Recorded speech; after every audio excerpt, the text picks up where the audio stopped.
esta sesión académica es un homenaje a una persona fantástica, que aquí está su hijo, que nos conocimos, que es don Francisco Ruiz Marcelo. Es el autor y realizador de gran parte de las esculturas que hoy se exponen en la ciudad. Es un fuera de serie, tanto como realizador de las esculturas, como por la buena persona y lo fantástico que era, que es lo más importante que hay en este mundo. Es dejar la huella de la bondad, aparte dejar la huella del arte. No quiero entreteneros más, porque a mí no me toca mucho, pero tenemos aquí a todos los que tienen que hablar, que serán el ilustrísimo señor don Sebastián Santos Calero, cuando lo que esto, don Miguel Fuente del Olmo, que está mal, está enfermo y no ha podido venir, don Juan Miguel Miñarro López y don Jaime Gil Arévalo. Maravillosos escultores, todos los que están aquí. Yo agradezco muchísimo que esta academia tenga a esta rama, como si dijéramos, de arte, que es la escultura. Y a don Jesús Rojas Marcos, que está moderador y que está en el tema, asesor de escultura y de pintura y de todo. O sea, que es historiador del arte y nos ayuda muchísimo. Muchas gracias, Jesús. Yo creo que yo me voy a ir allí, que ya he presentado, ¿no? Lo que queráis. ¿Te puedes quedar acompañándonos? Ah, bueno, pues entonces yo me quedo con mis académicos. Vea, empezamos.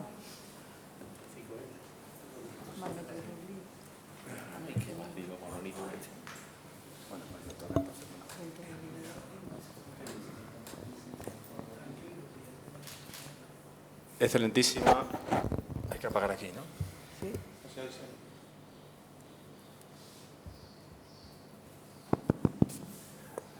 Excelentísima señora presidenta de honor de esta Academia, Real Academia de Bellas Artes de Santa Isabel de Hungría, ilustrísimos señores académicos, queridos todos, bienvenidos y muchísimas gracias por su presencia. Como bien ha dicho nuestra presidenta de honor, vamos a hacer hoy un merecido homenaje a una de las figuras probablemente más importantes de la escultura de la segunda mitad del siglo XX y de principios del siglo XXI en la Andalucía occidental. A mí me toca moderar el acto porque verdaderamente los que saben de este asunto son los escultores que han trabajado mano a mano con él, con Marcelo, y también su propio hijo, que evidentemente lo conoce desde el punto de vista profesional, pero sobre todo en el ámbito profesional o personal. Yo voy a hacer simplemente una breve introducción, una alusión a la figura del protagonista, de Marcelo, para que luego los invitados y los componentes de esta mesa puedan desarrollar algunos aspectos biográficos, también, por supuesto, profesionales y quizás lo más importante, personales, porque al fin y al cabo es en las actividades del día a día, es en la resolución de problemas, en las vicisitudes que uno se encuentra en el arte, en la creación artística, donde surgen esos verdaderos destellos, esa creación, esa imaginación en las que los escultores, los artistas en general, se tienen que debatir, se tienen que enfrentar y tienen que resolverlas con la magia y con la gracia que solo ellos saben tener. Por eso, mis palabras de introito solo pueden decir que nuestro protagonista, Francisco Ruiz Sala, nace en una familia humilde, viene de una familia muy humilde. De hecho, sus primeras labores y sus primeros trabajos no estuvieron vinculados con el mundo artístico, sino que lo estuvieron con el mundo del campo. Pero él se aproxima a la vida artística a través del trabajo en la herrería. Se familiariza con esa labor, con la forja, se familiariza con ese ambiente que luego va a ser fundamental en su taller de fundición. Y va a realizar en Sevilla algunas obras, va a colaborar en algunas obras, como por ejemplo la del mercado de San Gonzalo. Pero de la herrería va a pasar a la fundición de un personaje también interesante desde el punto de vista de la creación artística, sobre todo de la elaboración de la materia artística, que es bichero, como era conocido, que tenía el taller, si mal no recuerdo, entre Olivares y Valencina, en Salteras y Valencina. Y ahí es donde él empieza a fundir sus primeras esculturas. Lo que sucede es que, pues, una vez que aprende el arte de la fundición, aprende esas técnicas que se remontan pues a la antigüedad, como ustedes saben, decide abrirse un camino propio, se independiza y crea la Fundición Marcelo en el año 1987. Desde entonces comienza una labor absolutamente impresionante, porque durante décadas va a ser el fundidor de los mejores escultores que ha habido en el sur de España y que han tenido también la fortuna de ver cómo sus obras han quedado luego perfectamente resueltas en esa materia tan difícil, porque es compleja, el bronce, luego hablaremos también de eso, y que muchas de ellas están hoy para el disfrute de todos en la vía pública. Para ello, qué mejor que su hijo, que nos puede comentar muchos más detalles de los que ahora les puedo hacer yo.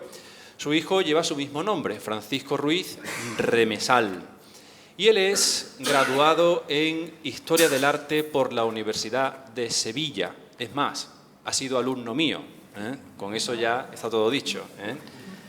Pero en el año 2001 él empieza a trabajar en la fundición de su padre, empieza a colaborar con su progenitor, hasta que en el año 2022, recientemente, comienza como técnico de escultura en la Facultad de Bellas Artes.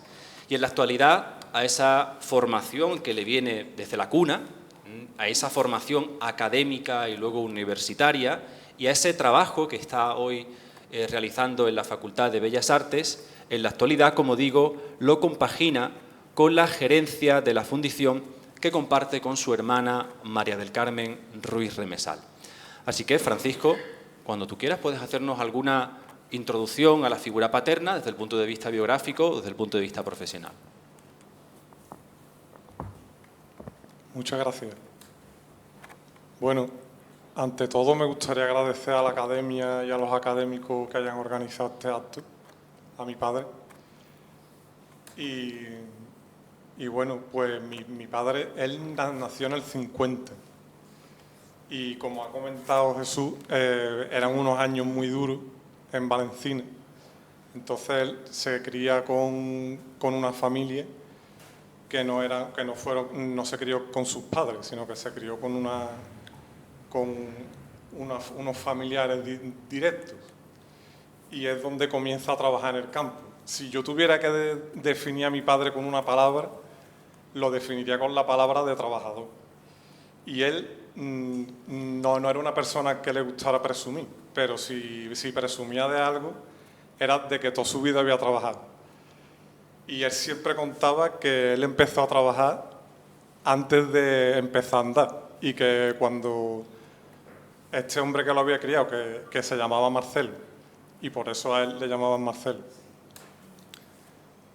lo ponía en el borrico cuando tenía que arar. Entonces él iba en el borrico guiando al borrico y el tío iba de detrás arando, pues porque era manco, y entonces solo podía llevar el arado con una mano y el borrico tenía que llevarlo él. Y desde ese día pues ya no paró de trabajar hasta prácticamente el último día, y eso, vamos, os lo puedo asegurar, que él estaba enfermo y estaba trabajando. Si no podía estar en el taller, estaba pegado al teléfono, viendo a ver cómo iba la fundición, a ver cómo la íbamos a hacer. Y eso, vamos, eso lo sabe la gente que estaba allí. Y los que están aquí también lo saben. Y bueno, luego, como ha comentado Jesús, él empezó ya con la herrería y no tardó mucho en contactar con José Manuel, con Bichero. Y con Bichero, bueno, pues la verdad que los comienzos también fueron muy duros, porque no sabían fundir.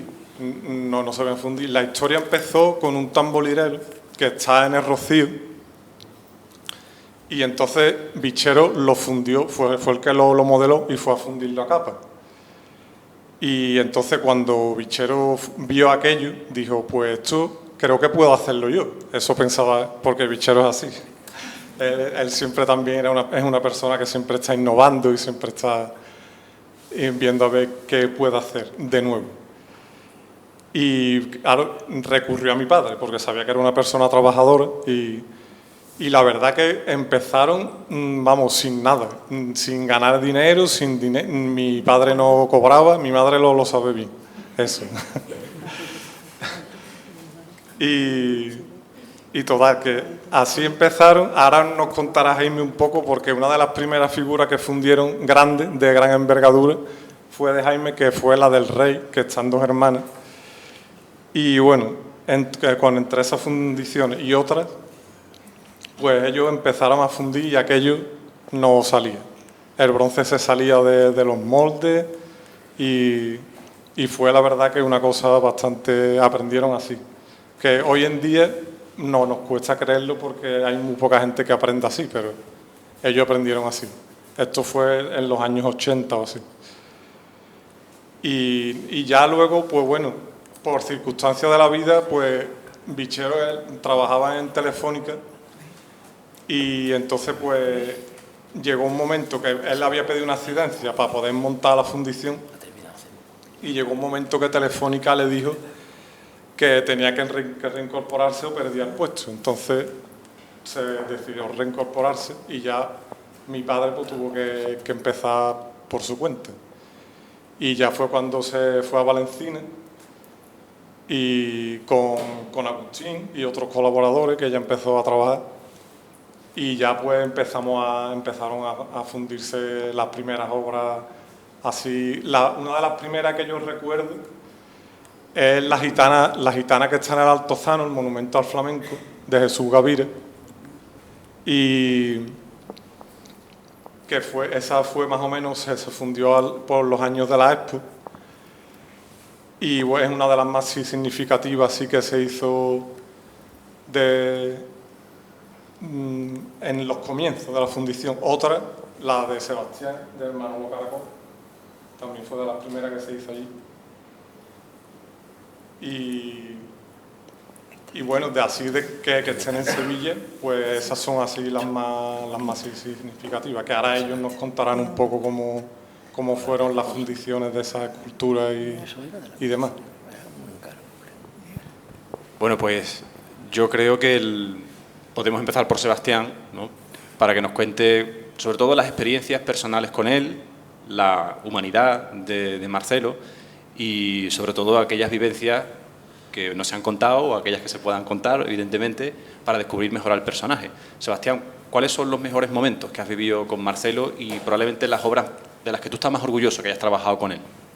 Pues los mejores momentos que he vivido con Marcelo fueron muchos, porque yo empecé a fundir con Marcelo en el año 1983 y desde entonces para acá, pues, salvo algunas piezas que no se fundieron en la fundición de Valencina, sino que se fundieron en Madrid por motivos de trabajo. Incluso él mismo muchas veces me recomendaba: ahora mismo no puedo fundirte, aunque me gustaría, vete a Granada, como ocurrió con otras piezas. Pues la verdad es que la de una persona con una gran inquietud, con un espíritu de investigación que yo creo que lo hereda de su, entre comillas, maestro Juan Manuel Díaz Cerpa, el alias Bichero, otro personaje curiosísimo, que con el tiempo después descubrí que era, aparte de todo esto, de un hombre investigador, un magnífico escultor, sin duda, que lo es. Y recuerdo pues esos comienzos que acaba de citar Francisco, porque la fundición, en cierto modo, es un negocio un poco ruinoso, en el sentido de que cuando falla una pieza y sale mal, hay que volver a repetir. Y al cliente no se le cobra dos veces, sino que se le cobra un presupuesto y una sola vez. Entonces es muy encomiable que hemos tenido para nosotros, porque esa es la verdad, para los escultores andaluces, una persona entregada totalmente a su trabajo, con un afán de superación tremendo en las técnicas, en los moldes flexibles, en la utilización de recursos, que yo cuando iba a Madrid a otras fundiciones veía que seguían con lo tradicional, hasta lo último, que fue a meterle mano a ese tema tan complejo que es la cascarilla cerámica. O sea que Marcelo ha sido un hombre para nosotros como de la familia, un hombre con el cual hemos pasado muchos ratos y nos ha hecho pasar muy buenos ratos. Podía decir más cosas, pero... Juan Manuel.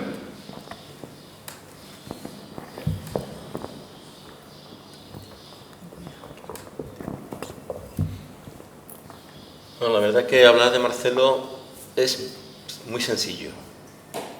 Es muy sencillo. Porque él era muy sencillo. Entonces, no... Y además nos cuesta poco trabajo, de alguna manera, resaltar los valores más importantes que tenía, que era esa capacidad de trabajo inagotable, esa falta nunca estaba cansado para nada, siempre servicial. Muchas veces le perdía ese sentido que tenía de no decir no, a lo mejor a tiempo, y a lo mejor por eso se le acumulaba trabajo. Yo le he conocido momentos muy agobiados, porque a lo mejor tenía más carga de la cuenta, porque los encargos de los ayuntamientos, porque llegaba el momento que le encargaban las cosas para las elecciones, y cuando las elecciones pues bueno, hasta que no pasaban, había que inaugurar antes de que se diera aquello, porque eso tenía un componente electoral importante, y después llegaba el momento del pago y los pagos no llegaban a tiempo, y muchas cosas de ese tipo. Yo lo conocí a él, bueno, la primera cosa que yo fundí fue un Cristo yacente, que lo fundí precisamente en Valencina, no, sino en la fundición de Vichero.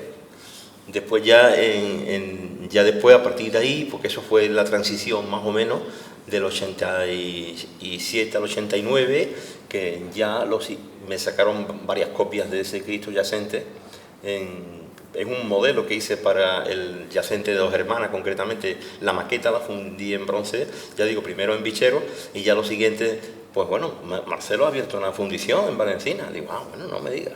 Y funde bien, dice que si funde bien, eso ya verás. Ya teníamos, evidentemente, el que está en la facultad pues tiene conocimiento de lo que están los compañeros haciendo antes que yo, ¿no? Y entonces, con toda la confianza del mundo, empecé con él en ese tipo de temas, ¿no? Y después me ha fundido retratos, y bueno, y de hecho, bueno, yo los dos monumentos públicos importantes que tengo, uno está en Sevilla, que es el Papa Juan Pablo II, y el de Valencia, que también es Juan Pablo II, los dos me los ha fundido él. Y entonces, a partir de ahí, después, y muchas cosas más, ¿no? Piezas pequeñas, retratos, cosas de encargos particulares. Yo no he cultivado mucho el monumento público, porque todos sabéis que, bueno, cuando te dedicas a la imaginería, decía mi maestro que es un tren difícil de alcanzar, que te cuesta trabajo montarte en él, pero cuando te montas en él difícilmente te puedes bajar cuando quieres. Esa es la realidad, ¿no?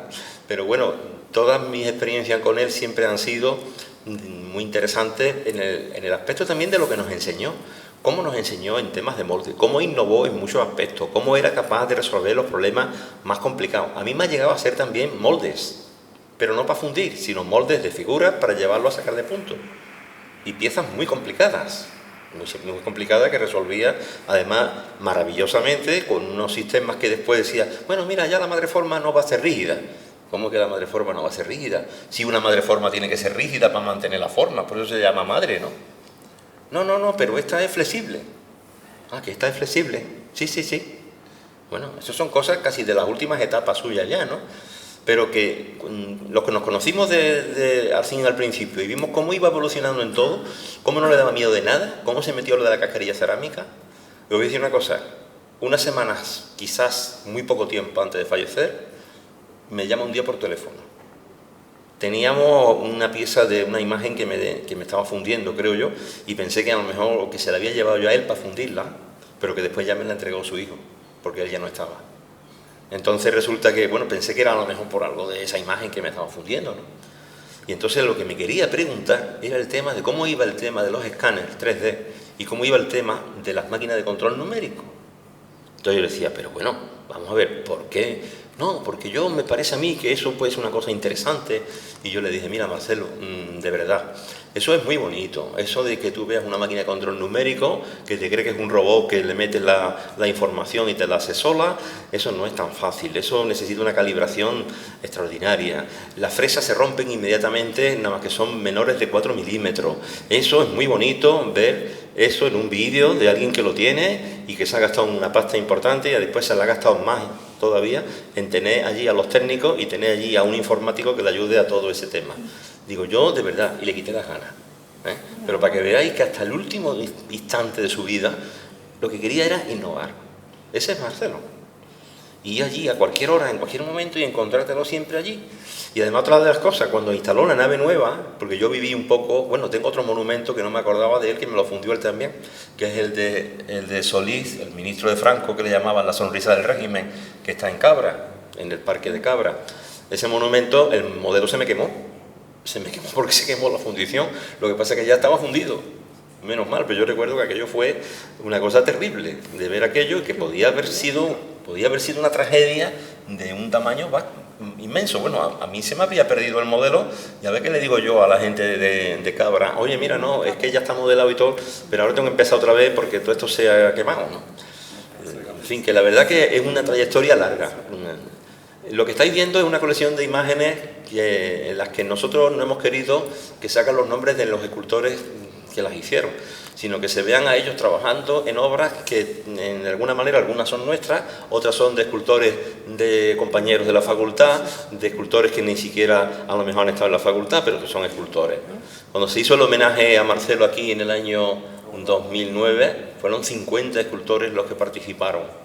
Y en aquel momento yo no tenía ninguna pieza pequeña para poder llevar. ¿Por qué? Porque el problema es que los que hacemos cosas en fundición, y sobre todo los que hacemos monumentos públicos, no podemos pedirle permiso a ningún ayuntamiento para llevarnos el monumento y traérnoslo aquí, porque es inviable. Entonces, o tienes pequeño formato fundido, o si no tienes, pues la verdad, pues no puedes hacer nada, ¿no? Y entonces, pues bueno, que es un poco la idea de toda esta proyección que estáis viendo, ¿no? Yo le paso la palabra. Dime. Antes de pasarle la palabra a Jaime, yo quería hacerle, además de las aportaciones personales, alguna pregunta que a mí siempre me ha pasado por la cabeza. Los escultores, cuando os enfrentáis a la materia, o cuando pensáis en una obra que tiene un destino, debéis concebir esa obra en función del lugar que va a ocupar. Cuando se trata de monumentos públicos, es evidente que la obra te ofrece un resultado distinto, porque está al aire libre, porque le incide el sol, la luz que cambia constantemente, pero sobre todo el material. Entonces, yo me cuestiono, ¿Marcelo era capaz de resolver en el bronce el deseo que el escultor tenía cuando concibe la obra? Es decir, ¿es capaz de satisfacer esa necesidad que tiene el artista cuando crea, decir, yo quiero que esta obra en bronce quede aquí así para que produzca este efecto? Hay una cosa que era fundamental en esa cuestión. Hombre, evidentemente en la composición no puede influir, porque el fundidor lo que hace es pasar a materia definitiva lo que tú ya has llevado. Y entonces esa composición tú la has ensayado en maqueta, esa maqueta la has puesto de una manera virtual en el lugar público donde va, la has estudiado en sus perspectivas, en su altura, en sus proporciones, etcétera. Pero él cuidaba el tema del color, porque el tema de la pátina. El tema de la pátina es una cosa muy personal de los escultores. Y otra cosa que es importante ahí, el repaso de la cera. Pues claro, antes de ser bronce tiene que ser cera. Y ahí hay que repasar, hay que controlar los posibles defectos que pueda tener el molde. Claro que eso él se preocupaba enormemente de que la cera fuera una fiel reproducción del modelo y que después el bronce, pues lógicamente siguiera los pasos para que la reproducción fuera perfecta, la sustitución de un material por otro, porque ahí hay mermas, es decir, la escultura no es la misma. Lo que tú le entregas es un modelo a medio de escayola, cuando se le das un molde y lo pasas a cera, la cera cuando enfría tiene una merma y después el bronce pues también tiene una merma, se suman las mermas. Entonces el estudiar un tipo de cera con una mezcla y con una historia para que las mermas sean mínimas y que el bronce no merme, eso es imposible, siempre hay mermas.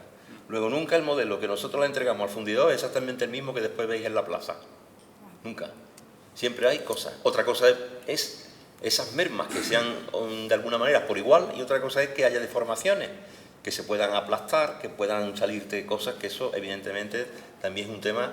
Y en eso es quizá la tarea más importante que asumía Marcelo con un mimo como si la obra fuera suya. Yo creo que eso era una de las cosas que más seguridad nos daba a todos los que íbamos a la fundición de Marcelo. Yo nunca fui a repasar cera a la fundición de Marcelo, jamás. Porque aquello se repasaba allí y yo estaba encantado de cómo repasaba. Y si algún día me preguntaba cómo patinar y de qué color quería yo patinar, yo decía, la que tú quieras. Tú sabes dónde va esto, va a estar muy rodeado de verde, lo que no quiero es ser un lagarto, va a estar muy no sé cuánto, pues tú ya sabes cómo lo tienes que hacer. Y él lo hacía, nadie sabía hacerlo perfectamente. Bueno, pues ya han dicho muchas cosas, pero yo voy a hacer un poquito de historia. Y digo que voy a hacer un poquito de historia porque yo lo mejor que he vivido con Marcelo son las conversaciones, magníficas conversaciones, de todo, porque nos metíamos en el taller, empezábamos a hablar y hablar. Yo quisiera hacer un poco la historia de la nueva fundición en Sevilla, porque en Sevilla no había fundición. En Sevilla estaba... Los fundidores dejaron de existir pues, con la maestranza de artillería, que salían buenos fundidores, pero aquí había fundidores buenos de arena, no de cera perdida. Entonces yo como, bueno, yo soy un escultor muy particular, he de reconocerlo. Entonces, porque soy escultor, pero me hubiera gustado también haber sido fundidor. Entonces, cuando terminé la carrera, de hecho, hice una publicación, que era la de convalidación, que es la primera que se hizo en la Facultad de Bellas Artes, que era sobre la cera perdida. Fundición a la cera perdida, exactamente, que era una cosa como muy casera, muy tal. Yo llegué a fundir, pero claro, yo me planteé la tesitura de si fundidor o escultor, porque claro, la fundición es tan compleja que dije, no puede ser. Y después tuve también la locura de meterme en la arena, bueno, experimenté muchísimo. Teníamos una tertulia en la calle Galera, que nos reuníamos allí a tomar copas y tal y cual, bueno, lo propio de estas cosas, una tertulia que la disfrutamos todos muchísimo, porque allí, y lo mismo iba Vicente el de la canasta, que no sé si os acordáis de él, que andaba por ahí con la mano, que aparecía por ahí un cantaor, que aparecía... Y un día concreto aparece un señor, que es de Bichero, diciendo que quiere buscar información a ver cómo se hacen moldes, cómo se hacen, que me imagino que estarán troncando con el tamborilero y tal, ¿no? Y total, que, pues, mira, porque aquí estamos haciendo... Yo había comprado me acuerdo, un bidón de silicona, que realmente no sé para qué compré ese bidón, porque era de 40 kilos, de 50 kilos, digo, que hago yo con que la silicona estaba empezando a utilizarse. Y entonces, bueno, pues empezamos allí a hacer cosas de todo tipo. Entonces, Bichero fue el primero que le dijimos, oye, mira, esto puede servir porque hacía las cosas con pastoflé. El pastoflé aquello que se calentaba y tal. Bueno, pues así empezó el tema, empezamos allí a experimentar y entonces Bichero empezó allí y ya decidió el montar el tema de fundición, porque yo, no dije ni hablar, yo el tema de la fundición no me atrevo a montarlo, sinceramente. En todo esto hay un concurso que es el del Monumento al Rey, que fue inmediatamente después del golpe de Estado, y sale el concurso internacional y bueno, pues me presento. Yo acababa de terminar la carrera, le eché un poquito de valor y tal, y aunque anteriormente hice otro que fue el de la Facultad de Medicina, que lo hice con un señor que fundía en cama, que fundía la arena, que lo que fundía eran campanas, que era un campanero extraordinario, y hélices de barco. Entonces yo le dije a este fundidor, mira, si yo te traigo las piezas con salida, pero con salida me diréis que son piezas con salida, pues que la pieza tú la puedes moldear, tiras de ella y queda el negativo. Y después por un proceso de cajas y tal, pues échala. Y yo le digo, bueno, si te traigo las piezas despiezadas, tú me las vas haciendo. Y la hice en poliéster, que el poliéster también se empezó a utilizar en esa época. Total, que le eché valor. Tengo que nombrar a otra persona que fue fundamental, que es Antonino Parrilla, gran amigo de la mayoría.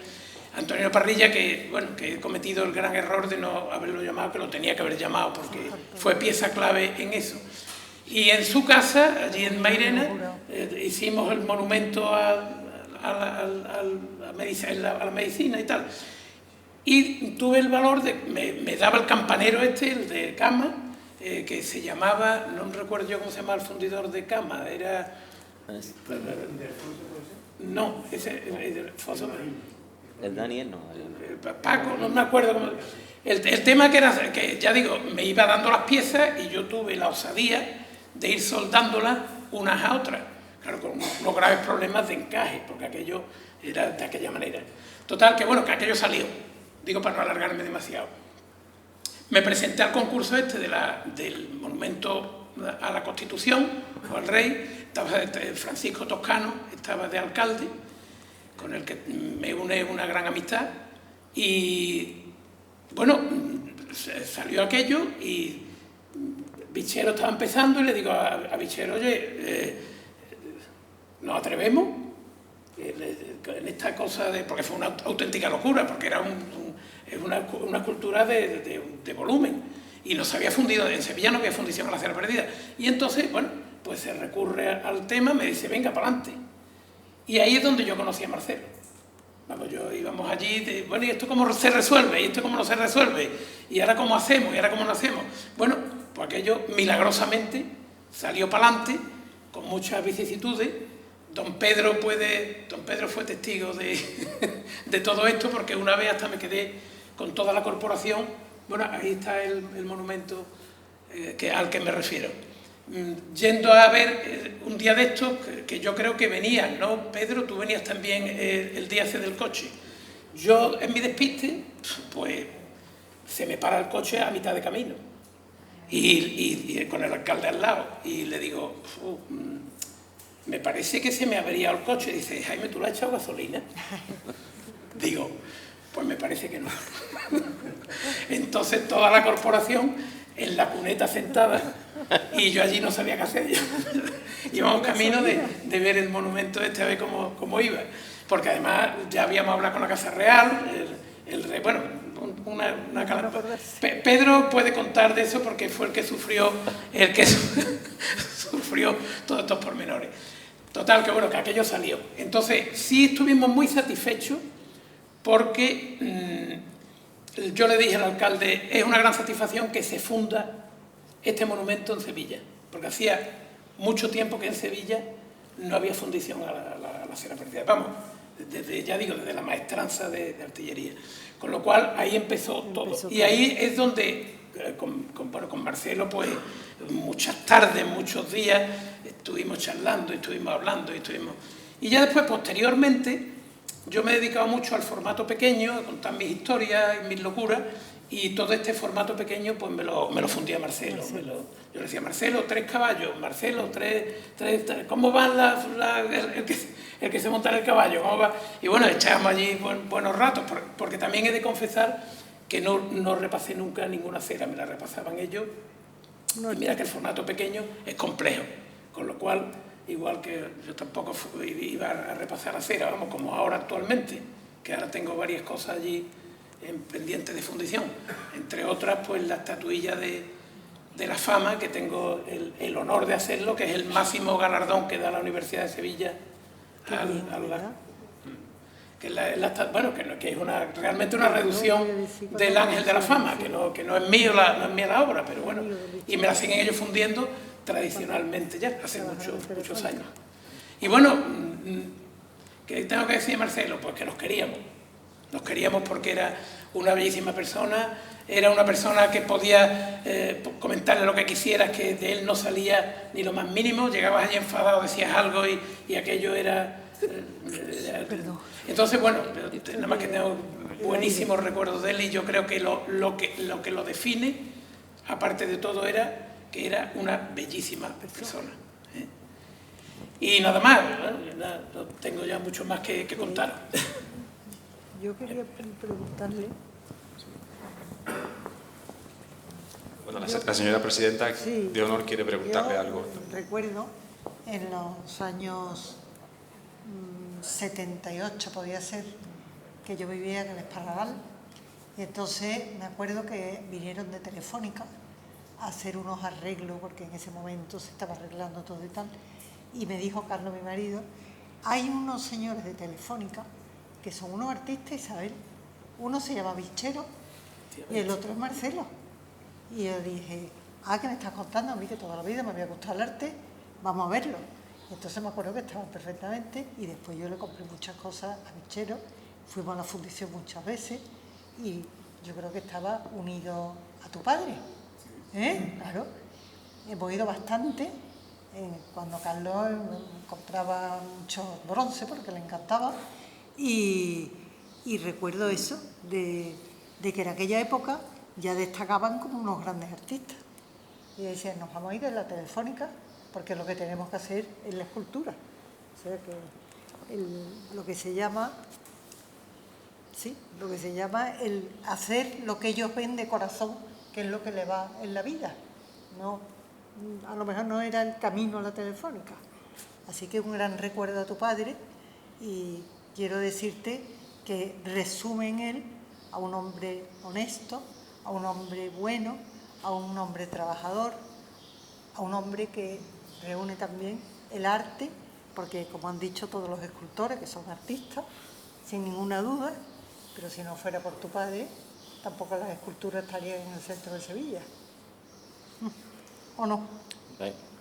O sea, todo nuestro orgullo y nuestro recuerdo a un gran señor que era tu padre. Bueno, pues muchas gracias a la señora presidenta por esas palabras. Y a mí también me gustaría destacar de mi padre lo que ha estado diciendo Juan, que es, la verdad que sí que era un hombre con una gran inventiva. La verdad que yo la verdad que le temía mucho, porque cada vez que empezaba a inventar cosas decía yo, digo, veremos a ver por dónde va a salir esto, porque ya empezaba porque claro, había cosas que funcionaban, como la de los moldes que ha contado Juan, la de los moldes pegados, y otras cosas que no funcionaban. Y claro, y dicen que los autónomos, cuando una cosa funciona, no la cambian. Mi padre no, mi padre sí la cambiaba. Él siempre estaba también siempre inventando, a ver si podía. Otra cosa, por ejemplo, que hizo fue lo de la espuma de poliuretano, que adaptaba materiales que se usan para otras industrias, la adaptaba para la escultura. Rellenábamos la cera de espuma de poliuretano, que se usa en construcción, para que la cera no se deformara con el calor y fuera lo más semejante posible, sobre todo cuando es una escultura grande, puede haber muchas deformaciones, sobre todo en una ciudad como Sevilla, que hace tanta calor. Entonces la rellenábamos de espuma de poliuretano y con eso pues mantenía un poco la forma. Y luego también pues con la cascarilla, mezclaba la cascarilla con revestimiento que se utiliza en joyería, en fundición de joyería. Y también usaba a veces el cemento refractario, el mortero refractario para algunas piezas. La arena también, cuando empezamos a fundir con arena, que también hubo algunas cosas que salían mal, porque la arena química tiene que tener su cantidad justa de aglutinante y de catalizador, y a veces no. Que una de las cosas para que la adaptamos fue para el monumento que tiene Carmen Lafón en el Palacio de San Telmo. Sí. Y fundimos esa parra en aluminio que Carmen lo que quería era que pesara poco, y como ella iba a pintarla en óleo, no le importaba que fuera un material tan noble como el bronce. Entonces empezamos a trabajar, uno de los primeros, ya la habíamos adaptado antes, pero una de las primeras cosas que se hicieron fue esa parra. Y que no, pues, por eso quiero decir que no solo fundíamos en bronce, también hemos hecho eso, por ejemplo, en aluminio. Y también lo de la parra fue una odisea, porque eran muchas piezas, iban desde ramitas minúsculas que tienen apenas milímetros de grosor hasta los palos donde se supone que se sustentaba la parra, que eran palos enormes, y eso se hizo, por ejemplo, a la arena, y luego lo demás se hacía al acero. Y se tuvo que hacer hoja a hoja, y la hoja a hoja luego se soldó, y luego allí para montarla fue otra aventura. Y bueno, eso, y su capacidad de inventiva y su capacidad de trabajo es lo más destacable de él, porque siempre estaba en la fundición, siempre. Yo la verdad que lo recuerdo más en la fundición que en mi casa. En mi casa yo creo que lo veía en Navidad y poco más. Era como si viviera en la fundición. Y estaba allí siempre hasta las 10 de la noche, y solo llegaba a casa a comer y a dormir. Y no pensaba en otra cosa, ¿no? Era su vida. La verdad que, aunque no se había criado en un ambiente artístico, él tenía mucha sensibilidad. Lo mismo para repasar la cera, como para también con algunas cosas que eran muy crítico, que no voy a nombrar a nadie, pero a veces cuando decía, a mí esto no me gusta por esto y por esto, y yo veía que analizaba las obras con un ojo bastante crítico para una persona que no ha tenido una base que era prácticamente analfabeto, o sea, estuvo muy poco tiempo en el colegio. Y bueno, sí. Algo importante es el legado de tu padre, evidentemente, porque nos hablas de la fundición que sigue vigente y bueno, fue un momento para decirnos a quién forma tu padre, qué pupilo tiene, a quién deja con sus conocimientos y con sus saberes y sobre todo qué hace la fundición a día de hoy gracias a tu padre. Bueno, pues él empezó trabajando con Agustín, que es sobrino de José Manuel. Y ellos dos empezaron un poco la fundición y que seguramente Salvador se acordará, por ejemplo, el Manolo Caracol, lo fundieron ellos dos. Y luego ya empezaron a incorporarse gente casi toda la gente del pueblo. Por ejemplo, Antonio, todos esos están fundiendo ahora por su cuenta y hacen cosas por su cuenta, en cargo. Y bueno, y Manolo, que estáis sentado, Manuel Sala, que él ahora mismo es el que lleva más todo el grueso del taller, porque como yo estoy en la facultad, él está, y allí también está Félix y José María, que desde aquí les quiero agradecer mucho que sigan, y entre todos pues estamos siguiendo el legado de mi padre, que la verdad que las perspectivas son buenas, la verdad que ahora mismo estamos muy bien, tenemos mucha faena y estamos haciendo, ahora tenemos un monumento grande para Huelva, otro para Mairena y estamos, la verdad que la fundición está más viva que nunca, la verdad que la fundición, lo que han comentado antes, que ha sobrevivido a todo, incluso a la muerte de mi padre, la verdad que está yendo bien. Porque ha sobrevivido al incendio, a la crisis de 2008 y ahora esto. Pero bueno, la verdad que sí que está más viva que nunca. Sebastián, tú querías comentarnos algunas palabras de las que habías escrito, porque las tenías escritas, porque yo sé que... Yo creo que está todo muy fluido. A mí me gustaría decir un par de cositas, porque aunque sea reiterativo otra vez, el comienzo en aquel cortijo de Saltera, donde yo tengo la suerte de ser asesorado por Bichero y puedo hacer un retablo de paloma del monumento, de la primera fase del monumento a los infantes, lo puedo hacer gracias al Porespán, porque si no hubiese sido por el sistema tradicional de meter un armazón, yo no hubiese podido hacer eso en modelado. Entonces, eso, y luego la forma en que me amplió y me dijo cómo teníamos que ampliar. Muy curioso. Era un hombre tan ingenioso que dijo, esto se puede hacer de esta manera. Cogemos un proyector de diapositiva, a la tapadera le hacemos un orificio de esta medida, ponemos la figura, el boceto, yo tenía un boceto en escayola, y luego la proyección que está en la pared la calcamos en un dibujo, la vamos separando o acercando hasta que dé la medida que vamos a poner entre las dos columnas, pues ese retablo lleva dos columnas. Bueno, pues así es como se hizo. Yo tallé este retablo de las palomas, de la primera fase del monumento, en el cortijo de Saltera, y allí yo conocí a tu padre. Por eso yo al principio te he preguntado, yo aquí me atreví a decir que comienza con Bichero, y yo creo que hereda de Bichero el talante investigador que tenía, por supuesto, porque Bichero es un hombre increíble en todos los aspectos. Yo lo considero un hombre florentino. Para mí es un florentino. Entonces quería decir eso. Después yo tuve que fundir en Madrid, obviamente, como he dicho, me separo de alguna manera y vuelvo a encontrármelo en el taller tan bonito, ese taller que tiene tantos recuerdos para mí y para vosotros, me imagino, que estaba en el centro de Valencina. Y recuerdo, por ejemplo, el monumento a Manolo Caracol, que me causó un gran disgusto, un disgusto enorme, porque hubo problemas con la fundición, eso es lo que decía al principio, que la fundición, la verdad es que es muy complicada, y yo pillo una depresión con aquel monumento. Pero claro, el problema es que los escultores conocemos centímetro cuadrado a centímetro cuadrado lo que modelamos, y queremos que eso luego salga igual en bronce. Ese es el problema. Y todos los procesos intermedios en la escultura son lesionadores, todos, menos la talla directa. Entonces, eso te da, con la madurez, te hace comprender la paciencia que tuvo con nosotros, en muchas ocasiones, tu padre, porque los escultores siempre exigimos el máximo. Lo más normal es que un escultor termine fundiendo en varios sitios distintos, porque va buscando esa perfección que es muy complicado de encontrarla hoy, ¿no? Y quiero decir únicamente lo de las pátinas, porque también hay una evolución en las pátinas que da Marcelo. Yo recuerdo que al principio utilizaba mucho la pátina oscura, la negra, era muy socorrida, él decía, mira, esto disimula mucho y tal, ¿no? Pero luego al final consiguió una gama de pátinas muy curiosas, entre ellas las ocres, que son mis preferidas.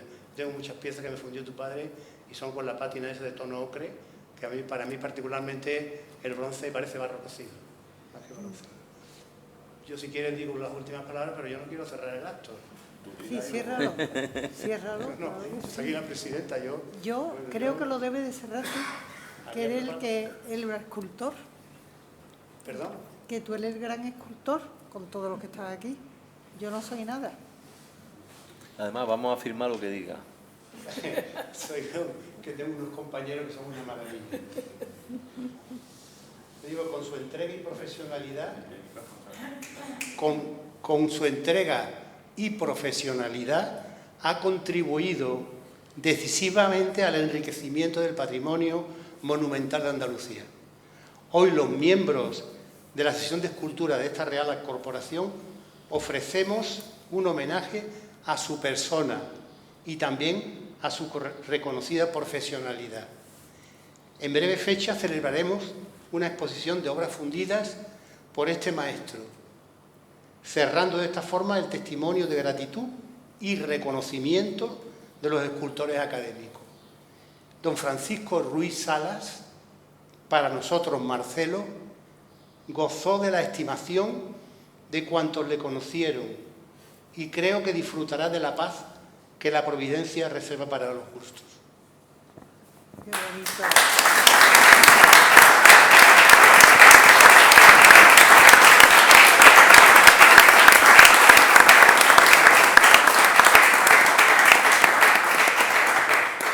Bueno, ya como última aportación, precisamente enlazando con lo que ha dicho Sebastián Santos, tenemos también que decir que esta academia honra a las personas que se entregan al mundo artístico, que hacen sus aportaciones y que merecen un reconocimiento público para que de algún modo podamos difundir el conocimiento y darlo, lógicamente, expandirlo y darlo a conocer al público en general.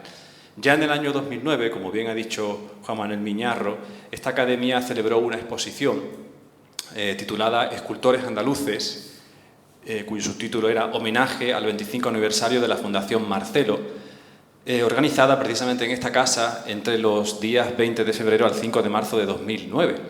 Allí pudieron verse esculturas, lógicamente, fundidas por Marcelo, de 50 escultores andaluces, entre los cuales están muchos de los aquí presentes, porque en esta academia, además de los que estamos aquí, también Salvador García, Miguel Fuentes, el tan recordado Antonio Gavira, su hermano también Jesús Gavira, como también se ha dicho con anterioridad, fundieron con él y algunas de sus obras se pueden ver en esta academia. Esta academia es, de alguna manera, la que reconoce perpetuamente la obra de muchos autores y entre ellos está, lógicamente, Marcelo. Creo que con este sencillo homenaje, pero hermoso homenaje que le hacemos y también con la celebración de esa próxima exposición, le rendimos precisamente un homenaje pleno a una figura crucial dentro del mundo artístico andaluz de la segunda mitad del siglo XX. Por mi parte, yo cierro el acto, únicamente, cierro la mesa y le doy la palabra a la señora presidenta de honor para que pueda ya clausurarla definitivamente. Muchas gracias. Yo creo que ya después de haber oído todo lo que hemos oído de todos vosotros, a mí solamente me queda por decir que hoy Marcelo está presente aquí, desde el cielo nos estará viendo, y yo creo que no muere nunca al que no se olvida. Solamente muere el que ya lo dejan olvidado. Tanto vivos en el olvido están muertos y personas que han muerto, que no se olvidan, están vivos. Y Marcelo seguirá vivo toda la vida.